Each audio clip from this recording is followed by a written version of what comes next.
நம்ம துணைத் தலைவர்களுடைய முயற்சினால 15 நாள்ல அவங்களுக்கு ஈஸியா வாங்கி கொடுத்தோம். இது மாதிரி உதாரணம் நிறைய அவர் சைலண்டா வீட்டில் இருந்துவிட்டு 24 மணி நேரமும் செயல்பட்டு இருக்கிறார்.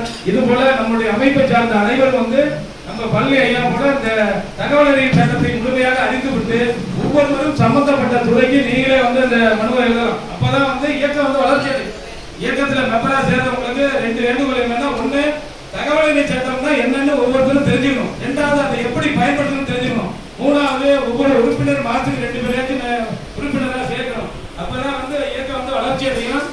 முதல்ல தகவல் அறியும் சட்டம் என்ன, நம்ம பிரச்சனையை தீர்க்கிறதுக்கு நம்ம எப்படி மனு எழுதணும், மற்றவங்க பொது பிரச்சனைகளுக்கு எப்படி உதவி செய்யலாம் அப்படிங்கிறத வாரத்துக்கு 2 வாட்டி கிளாஸ் செய்யணும்னு தலைவரை கேட்டுக்கொண்டு இன்றைய இனிய பிறந்த நாள் நாட்கள் மீண்டும் அவரை நீண்ட நெடிய ஆயுளோடும் நிறை செல்வம் நீண்ட ஆயுள் அனைத்து பெற்று ஆரோக்கியமாக நீண்ட நாள் வாழ வேண்டும் என்று இறைவனை வேண்டி வாழ்த்தி விடைபெறுகிறேன். நன்றி, வணக்கம்.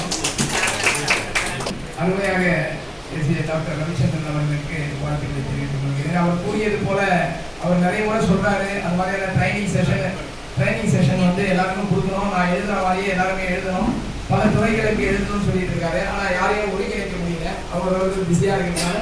இது மாதிரியான இது இருக்குது. கண்டிப்பாக அவர் செய்து கொடுக்க முயற்சி இருக்கிறாரு. நம்ம பயன்படுத்திக்கிறோம். ஸோ அவர் சொன்னது போல நிறைய விஷயங்கள் செஞ்சுட்டு வராரு.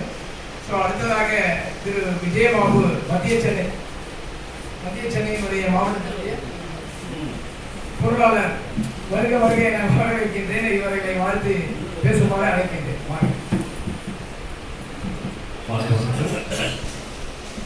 அகில இந்திய தகவல் மற்றும் சட்ட முன்னணி அமைப்பினுடைய மாநில தலைவர் மற்றும் மாநில மாவட்ட நிர்வாகிகள் பொறுப்பாளர்கள் அனைவருக்கும் இனிய மாலை.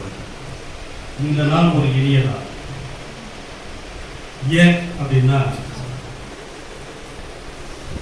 நம்முடைய அமைப்பினுடைய மாநில துணை தலைவருக்கு இன்றைக்கு பிறந்த நாள் என்பதை நம்முடைய தலைவரின் வாயிலாக இன்றைக்கு நாம் தெரிந்து கொண்டிருக்கிறோம்.